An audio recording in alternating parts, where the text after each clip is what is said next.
사랑합니다. 지금도 그렇지만 선교 초기 역사는 늘 뜨거운 나눔, 뜨거운 구제와 함께 진행이 됐습니다. 오래전에 비기독교 언론이죠. 조선일보에서 초기 선교사님들, 초기 교회가 어떤 일들을 했는지 발표한 일이 있는데 한번 확인하시겠습니다. 조선 총독부가 수용한 나 환자가 100명이 안 되던 때 기독교계에서 세운 시설의 나 환자는 2000명을 넘었다. 일본 제국주의자들은 전 세계로 전쟁을 펼치면서 정말 부자 나라였습니다. 그런데도 그들은 조선을 식민지화하면서 나 환자들을 100명도 살피지 않았어요. 그런데 식민지 교회였던 조선의 교회들, 선교사님들의 도움을 받아서 20배 이상의 나병 환자들을 친히 돌보고 섬겼던 일이 있습니다. 예수님과 동일한 방식이죠. 하나님 나라의 복음을 선포하시고 가르치시고 병들고 약한 분들을 친히 돌보시고 친구가 되어주셨던 사역을 초기 선교사님들은 그대로 사역으로 옮겨오셨어요. 말 그대로 기독교는 소금과 빛의 종교였습니다. 우리도 또한 그렇게 헌신하며 살아가게 되기를 바랍니다. 오늘은 이 일을 위해서 두 개의 교회를 비교해 볼 겁니다. 먼저는 고린도 교회입니다. 제가 오랫동안 고린도전서를 강의했기 때문에 이 말 많이 들으셨을 텐데요. 고린도라고 하는 도시는 그리스 남부 아가야 지역에 있으면서 새롭게 일어서는 신흥 부자들의 도시였습니다. 돈만 많은 도시가 아니고 그 교회의 성도들은 성령의 은사도 참 많이 가졌습니다. 그러니까 그 교회는 돈도 많고 은사도 많은 교회였습니다. 그런데 한 가지 또 많은 게 하나 더 있습니다. 그건 바로 문제죠. 돈도 많고 은사도 많은데 문제도 참 많은 교회예요. 이 고린도 교회가 그래도 열심히 한 게 있는데 그게 뭔지 하나 확인하죠. 성도를 섬기는 일, 어려움을 당한 성도를 섬기는 일에 대하여는 내가 너희에게 쓸 필요가 없다. 너희가 너무 잘했다. 이는 내가 너희의 원함을 알미라. 너희가 얼마나 자원하는지 알고 있다. 내가 너희를 위하여 마게도냐는 그리스 남부 아가야의 반대, 그리스 북부 마게도냐 지역을 말합니다. 그 마게도냐인들에게 가서 바울이 자랑을 한 거예요. 남부 아가야 사람들, 특별히 고린도 교인들이 1년 전부터 성도를 섬기는 헌금을 준비했단다 하고 북부 지역에 가서 특별히 빌립보 교회에 가서 막 자랑을 한 거예요. 과연 너희의 열심이, 너희의 자원도, 너희의 열심도 대단해서 퍽 많은 사람들을 분발하게 했다. 자원도 열심도 뛰어나서 이들은 그 멀리 떨어져 있는 북부 지역의 교회들까지 선한 영향력을 미쳤다는 거예요. 처음이 이렇게 좋으면 끝도 좋으면 좋은데 그렇지가 않아요. 어떤 어려움이 있었을까요? 혹 마게도냐인들이 나와 함께 가서 이제 반대가 됐어요. 바울이 북부 지역 마게도냐 그 교인들에게 가서 섬기다가 이 북부 지역 교인들을 데리고 남부 아가야에 있는 고린도 교회에 가서 얘들이 얼마나 헌신하는지 봐 하고 데리고 갔는데 너희가 준비하지 아니한 것을 보면 너희는 고사하고 우리가 이미 있던 것에 부끄러움을 당할까 두려워하노라. 1년 전에 어려움 당한 교회가 있구나 도와야지 자원했어요. 열심도 대단했어요. 이게 북부 지역의 교회들에게 선한 영향을 미쳤어요. 근데 문제는 1년이 지나도록 실행하지를 않아요. 말은 많이 합니다. 헌신해야 됩니다. 구제해야 됩니다. 선교해야 합니다. 그런데 1년이 지나도록 헌신하지 않고 있어서 혹 잘못 데리고 갔다가 그 교회의 실체를 보고 부끄러움을 당할까 두렵다. 바울이 이런 얘기를 한 거예요. 별명을 붙이자면 고린도 교회는 용두삼위 교회입니다. 주님 사랑하고 교회 사랑한다고 말은 많이 하지만 사실 실체가 그렇지를 못했어요. 그래서 헌신이 구체적으로 나타나질 않아요. 제가 고린도 교회 교인들을 좀 변명해 드릴까요? 왜 이들이 작정은 하고 헌신하고 예물 드림에 이렇게 소홀했는지, 그건 거짓 사도들의 영향이 컸을 겁니다. 거짓 사도들 때문에 마음 아픈 일이 있었거든요. 확인할까요? 그런 사람들은 거짓 사도요 속이는 일꾼이니 자기를 그리스도의 사도로 가장하는 자들이니라. 제가 이런 구절을 읽을 때마다 마음이 너무 힘이 든 건, 지금 제가 제 자신을 볼 때 제 속에는 이리가 있고 겉으로는 목사인 그런 괴물은 아닌 것 같아요. 그런가요, 혹시? 지금은 아닌 것 같은데 혹 이렇게 제가 변하게 될까 두려운 거예요. 직분은 담임 목사인데 이 속이 담임 목사가 아닐까 봐. 언젠가 이게 드러나 버릴까 봐. 너희는 지혜로운 자로서 어리석은 자들을 기쁘게 용납하는구나. 예, 죄인들도 용납하고 받아들이는 게 교회죠. 그런데 교회가 얼마나 이 일에 대한 생각이 없었는지 누가 너희를 종으로 삼거나 교회를 볼모로 잡는 거예요. 교회를 볼모로 잡아버려요. 잡아먹거나 빼앗거나 스스로 높이거나 뺨을 칠지라도 너희가 다 용납하는구나. 이러면 된다, 안 된다? 안 된다는 거예요. 용납할 죄인이 있고 용납이 안 되는 게 있어요. 어떤 죄를 지어도 교회에 와서 회개하고 예수 믿으면 되는데, 예수님 이름 팔면서 교회를 볼모 잡고 있는 거, 나를 위해 교회를 쥐락펴락하는 거, 이거는 용납이 안 돼요. 그런데 고린도 교인들은 왜 이렇게 했을까요? 관심이 없으니까. 교회를 내 새끼 다루듯 다루지 못하니까. 교회에 마음을 들이지 않았기 때문에 교회가 어찌되든 관계가 없는 상태인 거예요. 용두삼위 교회죠. 말은 많이 해요. 그러나 실제로 헌신하지는 않아요. 교회가 어떤 일이 있든 그 일에 별로 마음도 쓰지 않아요. 이런 교회는 주님 앞에 오래 가지 못합니다. 바울은 이런 일들을 경험하면서 자신에 대한 절제를 상당히 노력을 기울입니다. 어떤 모습이었는지 확인할까요? 로마 감옥에서 빌립보 교회의 마케도니아 지역의 대표적인 교회고 바울이 유럽에 세운 첫 번째 교회죠. 그 빌립보 교인들에게 이렇게 말합니다. 나는 비천에 처할 줄도 알고 풍부에 처할 줄도 안다. 때로 비천이 미덕인 것처럼 말하는 분들이 있는데 저는 거기에 동의하지 않습니다. 그리스도인의 미덕은 비천도 아니고 풍부도 아닙니다. 그리스도인의 미덕은 비천에 처하게 하시면 비천에 처하고 풍부에 처하게 하시면 풍부에 처해지는 거죠. 모든 일 곧 배부름과 배고픔, 풍부와 궁핍에도 처할 줄 아는 일체의 비결을 배웠다. 나는 가난해도 괜찮고 부해도 괜찮다. 나는 그 어떤 상황 가운데서도 예수님을 나의 구주로 섬길 수 있다. 내게 능력 주시는 자 안에서 내가 모든 것을 할 수 있다. 바울은 일체의 비결을 배웠는데 감옥에 갇혔어요. 감옥에 갇히면 요즘과 달리 생활비를 본인이 다 대야 돼요. 수입은 없는데 생활비를 어떻게 됩니까? 그러니까 괴롭죠.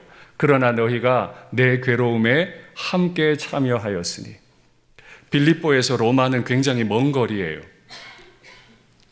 이 사도가 옥에 갇혔다는 소식을 듣고 이 괴로움에 빌립보 교인들이 참여했다는 거예요. 왜요? 비천에도 처할 줄 아는 사람이면 굳이 내가 안 도와도 되겠네. 주님이 다 알아서 하시겠네. 그 사람은 배고픔도 잘 견디겠네 뭐. 그래요? 바울은 그렇게 말하지 않았어요. 내 괴로움에 함께 참여하였으니 잘하였도다.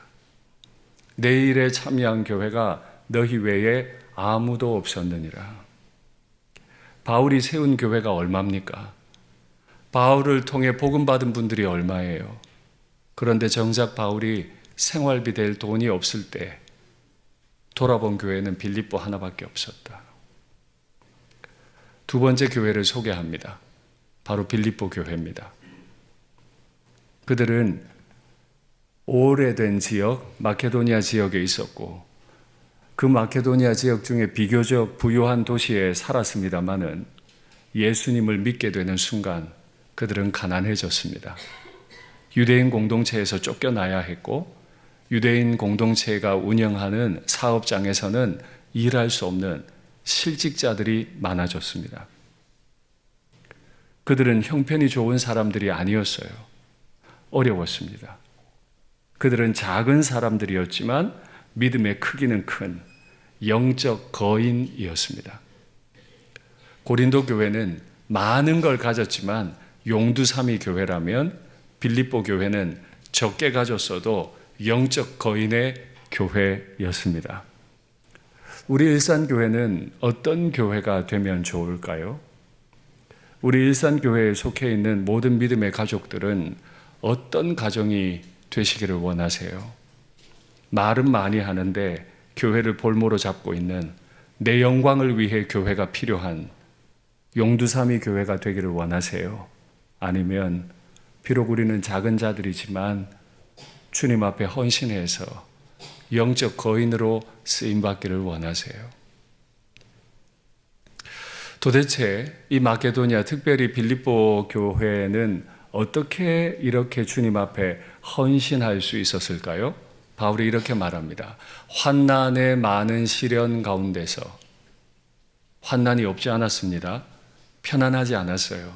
환난의 많은 시련 가운데서 그들의 넘치는 기쁨과 극심한 가난이, 이 두 단어가 공존할 수 있습니까? 넘치는 기쁨과 극심한 가난이. 어떻게 이게 가능한 얘기예요? 넘치는 기쁨과 극심한 가난. 극심하게 가난하지만 주님께서 주시는 기쁨을 맛보고 있는 거죠. 그것들이 그들의 풍성한 연보를 넘치도록 바울이 고린도 교회를 향해 편지를 쓰면서 북부 지역 빌립보 교회, 마케도니아 교회를 생각하면 마음이 이런 거예요. 강조 또 강조를 하는 거예요. 내가 증언하노니 그들이 힘대로 할 뿐 아니라 힘에 지나도록 자원했다.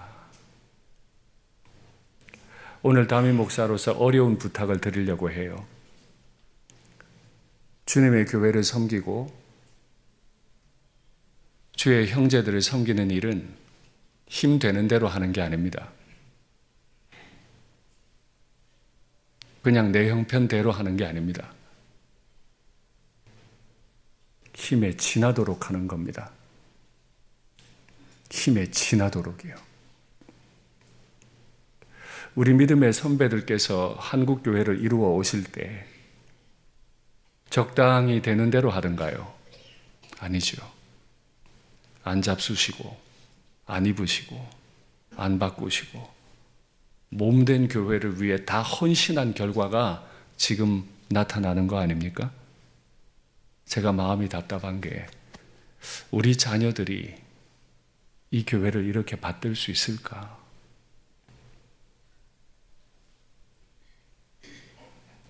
이제 사부 예배 때도 이 설교를 제가 해야 되는데 우리 청년들이 이걸 어디까지 받아들일 수 있을까? 마음이 답답해요.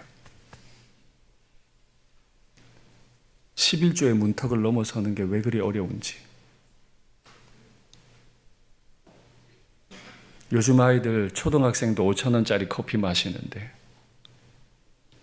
11조는커녕 그 어떤 것도 주님 앞에 드릴 줄을 몰라요. 다시요. 주님과 형제를 위해 드리는 건 되는 대로 내 형편에 맞춰 하는 게 아니고 힘에 지나도록 하는 것이다. 이 사실을 기억하시면 좋겠습니다. 그건 과거가 아니고 지금도 그래야 하고 앞으로도 그래야만 합니다. 어떻게 빌립보 교회, 마케도니아 교회는 이렇게 할 수 있었는지 확인해 볼까요? 그들이 먼저 자신을 주께 드리고 또 하나님의 뜻을 따라 우리에게 주었도다. 나는 주님께 드립니다. 교회를 위해 헌신합니다. 라고 말하지만 정작 형제들께 나 자신을 드리지는 않아요. 주님 앞에 직분 받는 건 좋아하면서 직분에게 합당한 헌신을 드리지는 않아요. 진짜로 주님을 사랑한다면 주님이 그렇게 사랑하시는 내 형제들도 함께 사랑하게 되지 않겠습니까?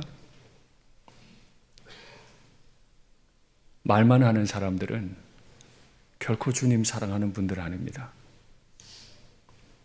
내가 내 새끼들을 너무 사랑하기 때문에 내 새끼에게 모든 걸 준다면, 주님을 사랑하면 주님이 사랑하신 형제들에게도 나를 드리죠. 그게 오늘 말씀의 제목입니다. 주님과 형제들에게 제 자신을 드립니다. 저는 제 자신이 용두사미가 되지 않기를 위해 기도하고 있습니다. 제가 주께서 허락하시는 목회를 마치는 그날에 제 끝이 아름답기를 원합니다. 주님이 쓰시기 좋은 일꾼이 되었다가 주님이 칭찬해 주시는 종으로 제 사역을 마칠 수 있으면 좋겠습니다. 여러분들께서도 꼭 이러실 수 있으면 좋겠습니다. 주님께만 드린다 하지 마시고 형제들에게도, 마게도니아 교회가 그랬던 것처럼 주님께만 아니라 형제들께도 우리 자신을 드릴 줄 아는 믿음의 사람들이 다 되면 좋겠습니다.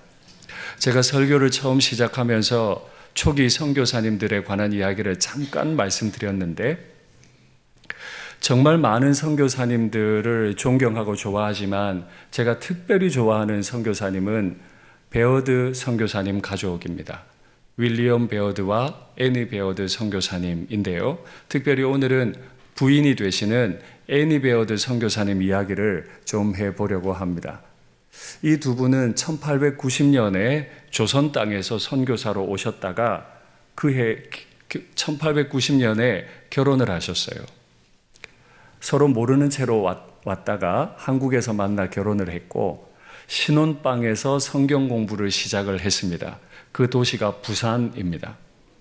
그 신혼방에서 처음으로 교회가 하나 세워졌는데 그게 부산 첫 번째 교회 초량교회입니다. 그리고 1894년에 윌리엄 베어드 선교사님이 부산을 넘어서서 경상도 전체에 복음을 전해야겠다 하고 가족들을 두고 경북지방으로 올라오셨어요. 그런데 그때 딸아이가 하나 있었거든요. 그 아이가 이제 막 이가 나기 시작하던 3살입니다. 딸아이의 이름이 예뻐요. 로즈입니다. 장미. 근데 이 아이가 아빠가 없는 동안에 열이 펄펄 끓어요. 뇌수막염이었습니다. 결국 이 아이는 아빠 없이 천국으로 갑니다. 남편 없이 이 큰 딸아이를 떠나보냈던 선교사님이 지은 찬송이 있습니다. 멀리 멀리 갔더니 처량하고 고나요 슬프고도 외로워 정처 없이 다니니. 이 찬송 아시죠? 예수 예수 내 주여 지금 내게 오셔서 떠나가지 마시고 길이 함께 하소서. 주님을 위해 한국 사람들, 한국 형제들을 위해 이 땅에 왔지만 남편도 떠나고 없습니다. 딸도 떠났습니다. 그래서 이 찬송을 지었습니다. 또 다른 찬송, 나는 갈 길 모르니 주여 인도하소서.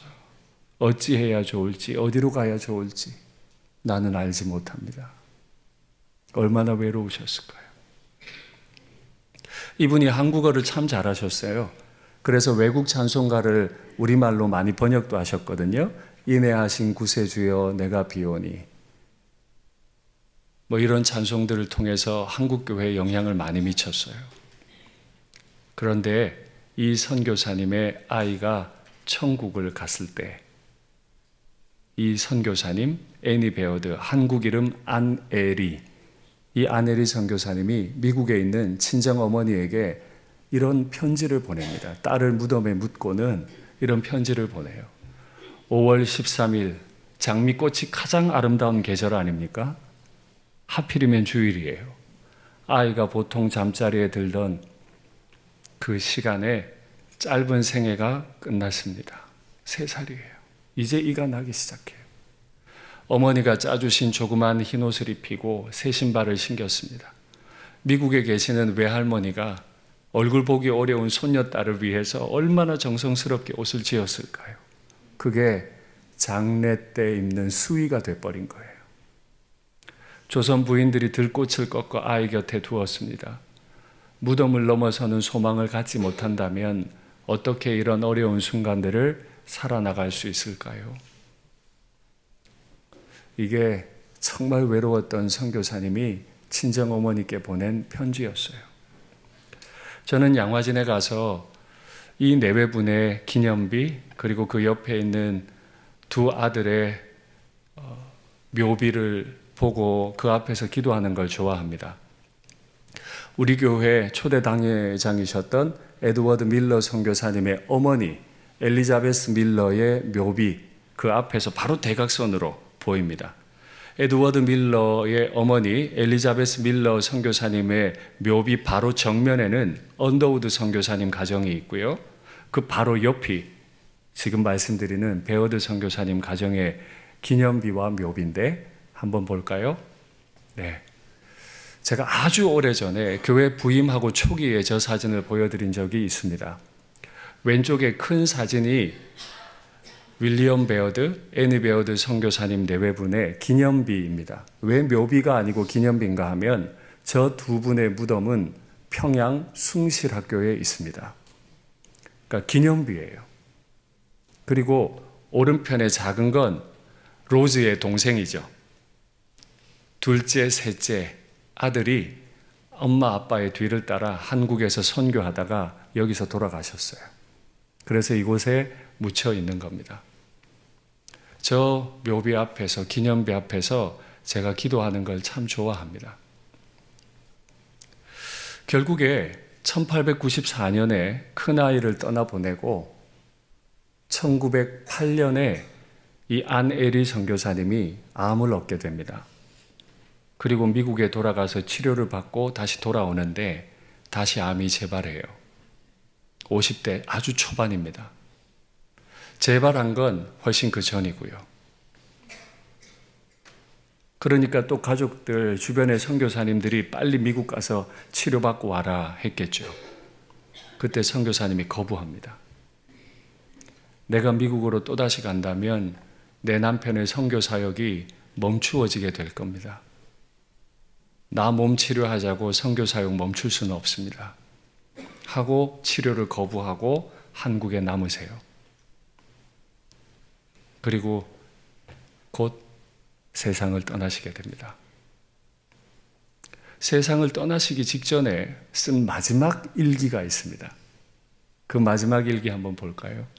자, 긴 싸움이 끝나고 조금 후엔 내게 날개가 달리리라. 이제 곧 돌아가시는 걸 아는 거죠? 이때 나이가 50대 초반입니다. 날개 달고 천국 간다는 소리입니다. 하나님의 방법은 언제나 나에게 좋았다.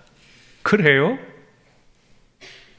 3살짜리 딸아이가 죽었는데 자기도 지금 암병이 재발했는데 하나님의 방법이 자기에게 좋았던 게 맞아요?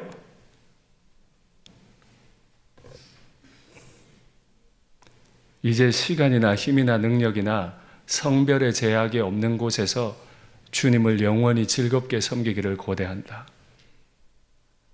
아마도 하나님께서는 이곳보다 그곳에서, 이 땅에서보다 저 하늘나라에서 애니 베어드가 아니고 안에리로, 주권 다 빼앗겨버린 이 나라 안에리로, 이 땅이 아니고 천국에서도 조선인을 위해서 그 어느 때보다 더 많이 일하게 하실 것이다. 주님을 위해서라고 안 하고 조선인을 위해서. 주님을 사랑하는 사람들은 주님께 자신을 드리죠. 주님을 사랑하는 사람들은 주님이 사랑하신 형제를 위해서도 자신을 기꺼이 드립니다.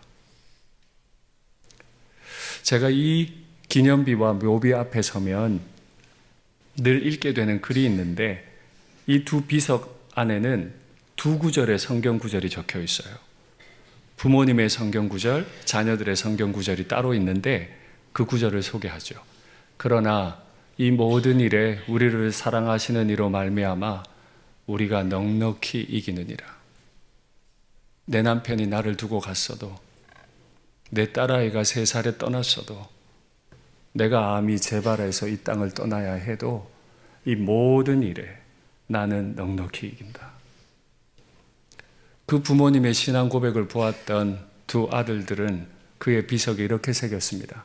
나는 선한 싸움을 싸우고 나의 달려갈 길을 마치고 믿음을 지켰다.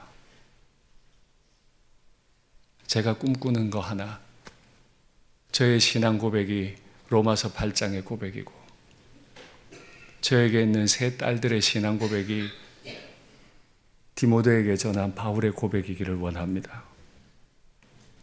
일산교회 담임 목사의 고백이 로마서 8장의 고백이고 저와 함께 신앙생활을 하고 계시는 여러분들의 고백이 또 다른 바울의 고백이기를 간절히 바랍니다.